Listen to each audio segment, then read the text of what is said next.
Look around you. What do you see? You see terrified people. They are not afraid of war or hunger or even death. They are afraid of silence. If you take away a modern man's phone, if you turn off his television or computer, if you forbid him from talking to anyone for 24 hours, you will watch him fall apart. He will start to tremble.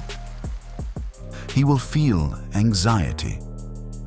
Because in the silence, he is forced to listen to the one person he has been avoiding his whole life, himself.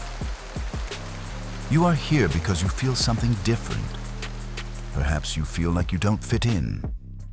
Perhaps when you are in a group of friends laughing at nonsense, you feel an emptiness in your stomach, a voice telling you, "I do not belong here." Society has made you feel like this is a problem, that you are antisocial, depressed, or strange. Or they have made you think that solitude is a disease. But this is not true. Nothing is further from reality. Most men chase after empty things because they cannot stand to be alone with their thoughts. They chase women they don't care about, buy cars they don't need, and surround themselves with friends who would abandon them at the first sign of difficulty. They believe success is noise. They believe success is accumulation.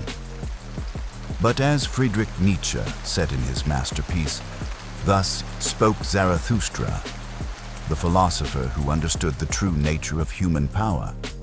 There are men so poor that all they have is money. Think about it. What good is the external empire if your internal empire is in ruins? What good is wealth if you are a slave to the validation of others? If you need applause to feel alive, you are a slave, even if you have millions in the bank. The true elite, the men who changed history, shared one characteristic. They loved solitude. They didn't have to endure it. Quite the opposite. They sought it out. They used it as a weapon. Solitude is not a punishment. It is a laboratory. It is the only place where you can kill the weak child you were and give birth to the superior man you must be. Nietzsche called him the Übermensch, the Superman.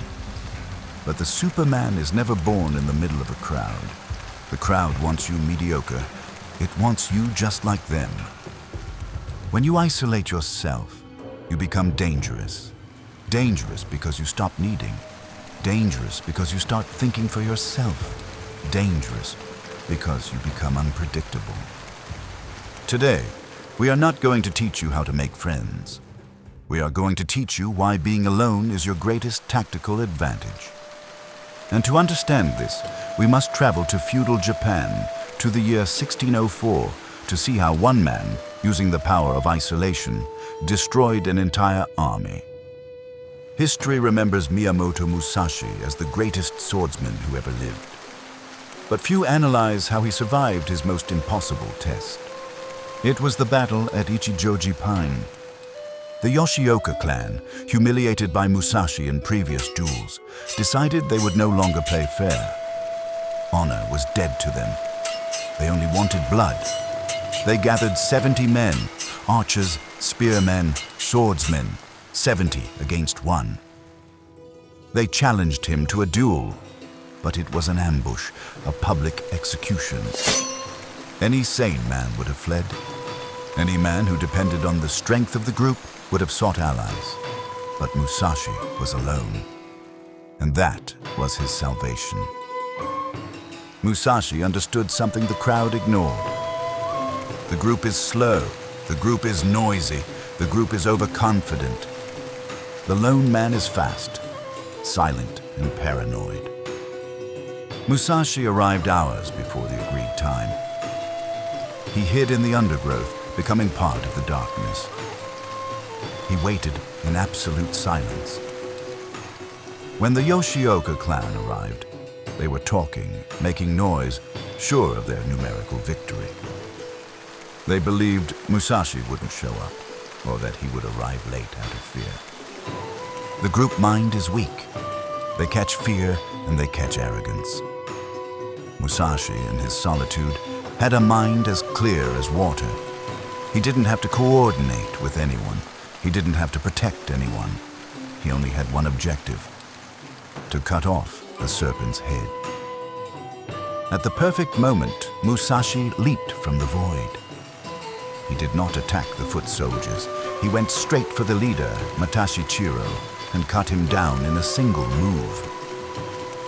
Before the 70 men could understand what had happened, their leader was dead. Panic seized the group.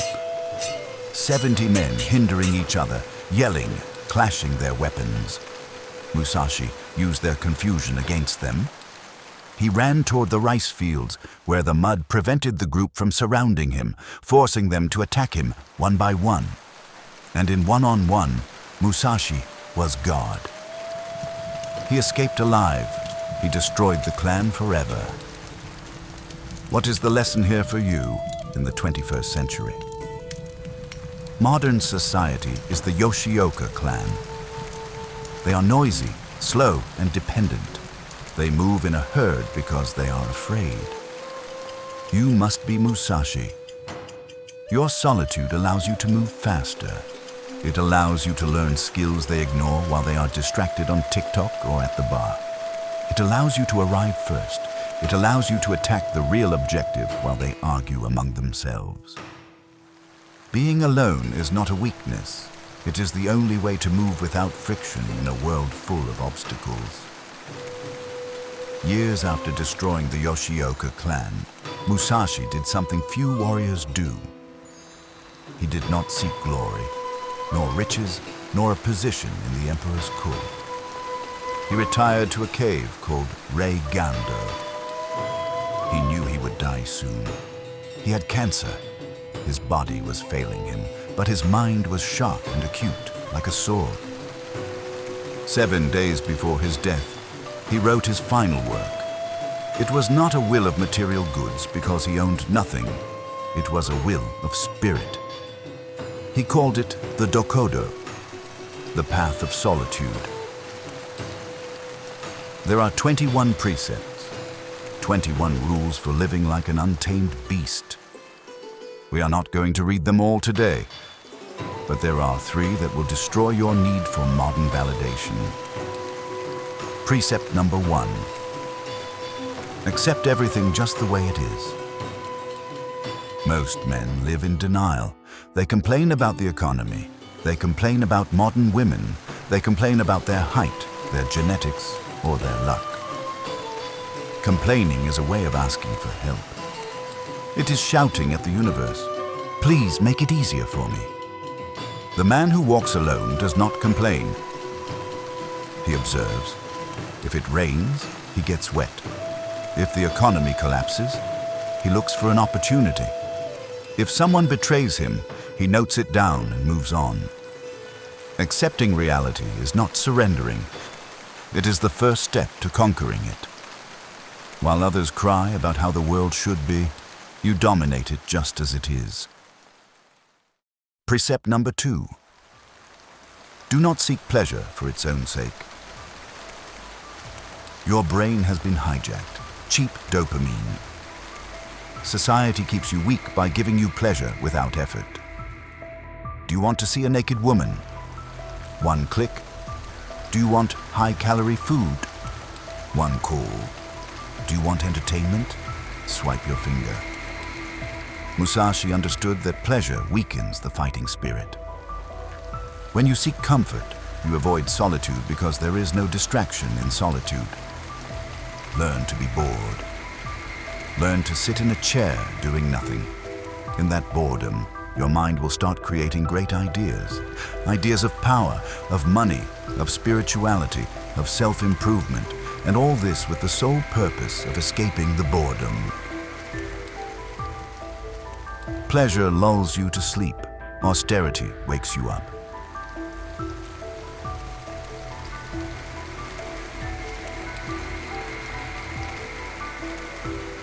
And perhaps the most important for you today, never deviate from the path by following others. Your parents have a plan for you, Your partner has a plan for you. Your friends have expectations of you. If you try to please them all, you will end up being a supporting actor in your own movie.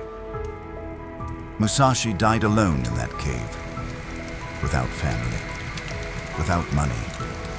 But he died owning his soul. Can you say the same? Or are you living the life others designed for you because you're afraid of disappointing them? You now understand the philosophy. Now let's talk about real power. Let's talk about dark psychology. How do you apply dangerous solitude this coming Monday? Use it as a weapon of intimidation. Robert Greene in the 48 Laws of Power tells us, always say less than necessary. When you talk too much, you become common. You become predictable. When you are in a meeting or on a date or in an argument, try this. Be silent, ask a question, and then keep quiet. Maintain eye contact. The other person will feel uncomfortable. The average human hates the void, so they will start talking to fill it. They will reveal information to you, tell you their weaknesses, try to impress you. Your silence makes them nervous because it projects security. The one who talks seeks approval. The one who is silent judges. Be the judge. Solitude is useless if you take the noise with you. If you lock yourself in your room but are on Instagram, you are not alone. You are surrounded by millions of digital voices. How about you try this? It's called the Musashi Protocol. You are going to dedicate at least half an hour a day, preferably before sleeping or upon waking, to absolute solitude. No phone, no music, no books, no talking, just you and a notebook. If you manage an hour a day, it will be even better. At first, you will feel anxiety. Your brain will scream for distraction. Hold on. After 10 minutes, the anxiety will drop and clarity will set in. That's where you will plan your business. That's where you will analyze your mistakes. That's where you will decide who deserves to be in your life and who needs to leave. We have walked through the mind of the solitary beast. But understand this. Watching a video does not make you a samurai. It only points you toward the path. Musashi once wrote, "You must study this deeply." He left his strategy and his soul in his final texts. The Book of Five Rings and the Dokkōdō. These teach you how to win.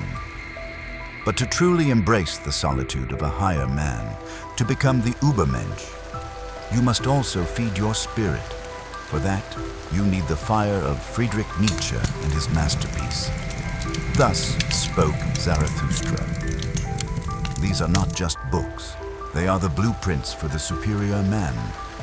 One creates the warrior, the other creates the philosopher. You need both. Most men are lazy. They will watch this, feel a spark, and return to their distractions. They are not ready for the source material, but for the few, the 1% who are truly building an empire and demand the full arsenal, I have placed the links to these essential audiobooks and texts in the description below. Go to the source. Arm your mind. Solitude is the price of greatness. Are you willing to pay it? One final warning. We are building a legion, not an audience. We are looking for the first 5,000. The founders, the ones who were here before. It was easy. If you have made it to this minute, it is no accident. You are one of us. Subscribe now and secure your place at the vanguard before the masses arrive. This is Invictus.